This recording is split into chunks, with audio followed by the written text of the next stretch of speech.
भने ए मकै फल यो मकै भनेको यस्तो हो भनेर यान त्यान गफ दिएर मकै फल्छ कि एक्चुअली जोतेर त्यसमा पानी लगाएर गोडमेल गरेर किरा लायो भने हटाएर त्यसरी बन्छ होइन। त्यसकारण मैले सबैजनालाई आग्रह गरेँ अब त अति भयो। काम गर्ने मान्छेलाई यो लेभलको खेदाई पुरस्कार गर्नुपर्ने मान्छेहरूलाई राम्रो काम गर्नुभयो धन्यवाद देशले सम्झिन्छ तपाईले गरेको योगदान, तपाईको योगदान अरू क्षेत्रमा पनि लगाऊ भन्नुपर्ने मान्छेलाई यस्तो तालले हेपेर अपमान गरेर खेद्ने चरित्र जुन यो सरकारले देखाछ, जुन यो राजनीतिक कर्मी र यो के भन्छ यो के एडभाइजर ग्रुप छ नि र यो दुई दलको संयन्त्र, त्यसकारण यो चाहिँ भएन। यो कस्तो भन्नाले आम नागरिकले के महसुस गर्छ त्यसलाई बाल दिएर म जस्तो सुकै पनि हैन, मेरो लाउड स्पिकर छ, मेरो ठुलो माइक्रोफोन छ, म चाहिँ नि त्यहाँबाट बोलिदिन्छु। अनि यो प्रोपागेन्डा गर्ने मान्छेहरूले के भन्छ, हजारचोटि त्यही कुरा भने गर्यो भने चाहिँ नि यो कालो पनि सेतो, सेतो पनि कालो भनेर मान्छे कन्भिन्स भनेर यसरी सोच्छन्। यस्तो सोचेर नि हुन्छ। त्यसकारण मैले सबैजनालाई अनुरोध गरेँ अब चाहिँ नि यस्तो सहेर चाहिँ नि बस्नु हुँदैन। कति सहने, के गरेपछि चाहिँ नि हामी यो भएन भनेर आउने सदनमा जति भन, जति यस्तो भएन, जति जित्यो के गर्छ ड्याप ड्याप ड्याप गरेर अझ खुसी भएर हैन त्यो हेपा प्रविधि सदनमा छ हैन। छलफलमा बसौँ, हामीले नै हो यो बनाउने, हामीले नै हो यो गर्ने भनेर खुब भन्छन् हैन। अनि बहसमा छलफलमा बस्दा नि बस्दैनन्। अनि ठ्याक्क यो सरकारले जे प्रस्तुत गर्छ ढ्याप ढ्याप ढ्याप गरेर पास गरिदिन्छन्। न सदनमा जनताको आवाज सुनवाई भएको छ। अब त सडकमा आउनु पर्यो। अब त अति भयो। काम गर्ने मान्छेलाई हेप्न पाउँदैन, काम गर्ने मान्छेलाई अपमान गर्न पाउँदैन। उहाँहरू जस्तो गजबको भाषण दिन हामीलाई आउँदैन। आम नागरिक मैले भने अघि पनि भने हामीलाई बच्चै बेलादेखि काम गर, टीका दशैंको टीका लाउँदाखेरि आशीर्वाद दिँदाखेरि पनि राम्ररी पढ, ठुलो मान्छे बन हैन, राम्रो काम गर भनेर सिकाएको हुन्छ। त्यही संस्कारमा हुर्केको मान्छेहरूले यो बबाल बबाल भाषण दिन हामीलाई आउँदैन। त्यो कुलमान घिसिङले पनि कहिले गर्नु भएन। अनि त्यस्तो मान्छेलाई भित्तैमा पुर्याउने गरी काम यो सरकारले गरेको छ। यस्तो गर्न पाइँदैन। यस्तो गर्यो भने त यो जुन लेभलको सामन्ती सोच छ उहाँहरूको, यो सामन्ती सोच भएन। हामी दलहरूको पनि रैती होइन भनेर अब चाहिँ देखाउनु पर्यो। त्यसकारण म सम्पूर्ण यो लाइभमा जोडिनु भएको साथीहरूलाई नमस्कार भन्छु। यो मेसेज हैन, यो मेरो सन्देश सबैजनामा पुग्ने गरी यो शेयर गरिदिन पनि भन्छु। हामीसँग भएको हाम्रो आवाज हो, यो सामाजिक सञ्जाल हो, यसको सदुपयोग गरौँ। यो धेरै भन्दा धेरै शेयर पनि गरिदिनु होला। र मैले फेरि भने यो सरकारले देखाएको हेपा प्रविधि, यो त्यसले जे पनि मसँग प्रहरी छ, सशस्त्र छ, सेना छ भनेर यो डम्बमा के यो यस्तो हाम्रै करबाट चल्ने संस्थाहरू हामी विरुद्ध प्रयोग गरेर काम गरेर मेहनत गरेर खाने मान्छेहरूको माथि जुन लेभलको अपमान यो सरकारले गरेको छ त्यो चाहिँ नि अब हामीले ठेक्नु हुँदैन। यो पनि अहिले कुलमान घिसिङको लागि सडकमा नआउने हो भने कुलमान घिसिङ जस्तो चरित्र हैन, म काम गर्छु, म चुपचाप बसेर काम गर्छु, म दूरदराजमा बत्ती पुर्याउँछु, म यो अन्धकार हटाउँछु, म लोड सेडिङ मुक्त गर्छु। अनि त्यो भएपछि दोस्रो चरणमा कति रोजगारी सृजना भयो, कतिजनाले आफ्नो टेलरिङ पसल खोल्नु भयो, कतिजनाले आफ्नो सासानो यो रिपेयर सप गर्नुभयो। त्यो मान्छेहरूलाई चाहिँ नि यो सरकारले अनदेखा गर्ने। अनि ठुलो ठुलो व्यवसायहरूसँग जुन यो कहिले कर्मिना गरेर सरकारले पैसा खान्छ हैन, यो सरकार भन्दिन म, सरकारमा बस्ने पात्रहरूले हैन, यो चुनावको बेलामा डोनेसन लिन्छन्। अनि उनीहरूको लागि मात्र नेपाल त होइन नि। त्यसकारण साथीहरू अब चाहिँ नि यो आफ्नो रिसलाई, आफ्नो आँसुलाई र आफूभित्र भएको यो यो अपमानको आँसु पिएर त अब बस्ने होइन। अब त अगाडि बढ्नुपर्छ। तपाईँहरू जहाँ जहाँ हुनुहुन्छ त्यहाँ त्यहाँ अगाडि त्यहाँ निस्किनुहोस्।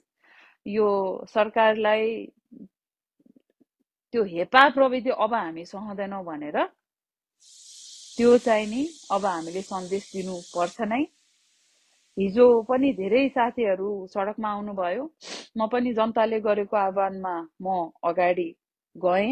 म पनि मकै फल, यो मकै भनेको यस्तो हो भनेर यान त्यान गफ दिएर मकै फल्छ कि एक्चुअली जोतेर त्यसमा पानी लगाएर गोडमेल गरेर किरा लायो भने हटाएर त्यसरी बन्छ होइन।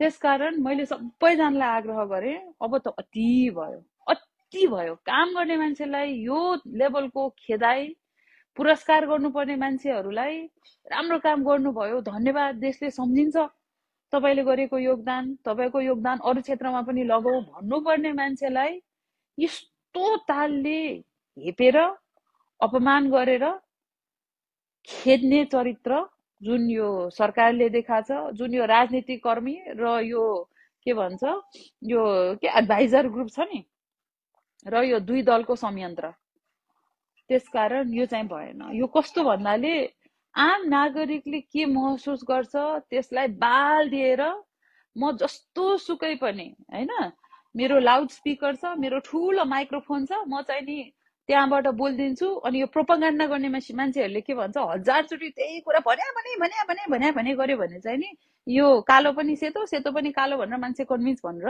यसरी सोच्छन्। यस्तो सोचेर नि हुन्छ। त्यसकारण मैले सबैजनालाई अनुरोध गरेँ, अब चाहिँ नि यस्तो सहेर चाहिँ नि बस्नु हुँदैन। कति सहने, के गरेपछि चाहिँ नि हामी यो भएन भनेर आउने सदनमा जति भन, जति यस्तो भएन, जति जित्यो के गर्छ, ड्याब ड्याब ड्याब गरेर अझ खुसी भएर हैन, त्यो हेपा प्रविधि सदनमा छ हैन। छलफलमा बसौँ, हामीले नै हो यो बनाउने, हामीले नै हो यो गर्ने भनेर खुब भन्छन् हैन। अनि बहसमा छलफलमा बस्दा नि बस्दैनन्। अनि ठ्याक्क यो सरकारले जे प्रस्तुत गर्छ ढ्याप ढ्याप ढ्याप गरेर पास गरिदिन्छन्। न सदनमा जनताको आवाज सुनवाई भएको छ। अब त सडकमा आउनु पर्यो। अब त अति भयो। काम गर्ने मान्छेलाई हेप्न पाउँदैन, काम गर्ने मान्छेलाई अपमान गर्न पाउँदैन। उहाँहरू जस्तो गजबको भाषण दिन हामीलाई आउँदैन। आम नागरिक, मैले भने अघि पनि भने, हामीलाई बच्चै बेलादेखि काम गर, टीका दशैंको टीका लाउँदाखेरि आशीर्वाद दिँदाखेरि पनि राम्ररी पढ, ठुलो मान्छे बन हैन, राम्रो काम गर भनेर सिकाएको हुन्छ। त्यही संस्कारमा हुर्केको मान्छेहरूले यो बबाल बबाल भाषण दिन हामीलाई आउँदैन। त्यो कुलमान घिसिङले पनि कहिले गर्नु भएन। अनि त्यस्तो मान्छेलाई भित्तैमा पुर्याउने गरी काम यो सरकारले गरेको छ। यस्तो गर्न पाइँदैन। यस्तो गर्यो भने त यो जुन लेभलको सामन्ती सोच छ उहाँहरूको, यो सामन्ती सोच भएन। हामी दलहरूको पनि रैती होइन भनेर अब चाहिँ देखाउनु पर्यो। त्यसकारण म सम्पूर्ण यो लाइभमा जोडिनु भएको साथीहरूलाई नमस्कार भन्छु। यो मेसेज हैन, यो मेरो सन्देश सबैजनामा पुग्ने गरी यो शेयर गरिदिन पनि भन्छु। हामीसँग भएको हाम्रो आवाज हो, यो सामाजिक सञ्जाल हो, यसको सदुपयोग गरौँ। यो धेरै भन्दा धेरै शेयर पनि गरिदिनु होला। र मैले फेरि भने, यो सरकारले देखाएको हेपा प्रविधि, यो त्यसले जे पनि मसँग प्रहरी छ, सशस्त्र छ, सेना छ भनेर यो डम्बमा के यो यस्तो हाम्रै करबाट चल्ने संस्थाहरू हामी विरुद्ध प्रयोग गरेर काम गरेर मेहनत गरेर खाने मान्छेहरूको माथि जुन लेभलको अपमान यो सरकारले गरेको छ, त्यो चाहिँ नि अब हामीले ठेक्नु हुँदैन। यो पनि अहिले कुलमान घिसिङको लागि सडकमा नआउने हो भने, कुलमान घिसिङ जस्तो चरित्र हैन, म काम गर्छु, म चुपचाप बसेर काम गर्छु, म दूरदराजमा बत्ती पुर्याउँछु, म यो अन्धकार हटाउँछु, म लोड सेडिङ मुक्त गर्छु। अनि त्यो भएपछि दोस्रो चरणमा कति रोजगारी सृजना भयो, कतिजनाले आफ्नो टेलरिङ पसल खोल्नु भयो, कतिजनाले आफ्नो सासानो यो रिपेयर सप गर्नुभयो। त्यो मान्छेहरूलाई चाहिँ नि यो सरकारले अनदेखा गर्ने। अनि ठुलो ठुलो व्यवसायहरूसँग जुन यो कहिले कर्मिना गरेर सरकारले पैसा खान्छ होइन, यो सरकार भन्दिनँ म, सरकारमा बस्ने पात्रहरूले होइन, यो चुनावको बेलामा डोनेसन लिन्छन्। अनि उनीहरूको लागि मात्र नेपाल त होइन नि।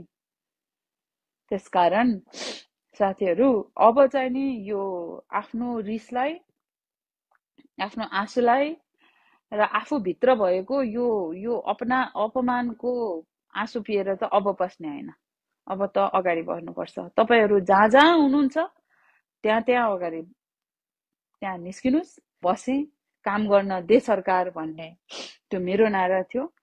यो काम गरेरै मात्र देशको अवस्था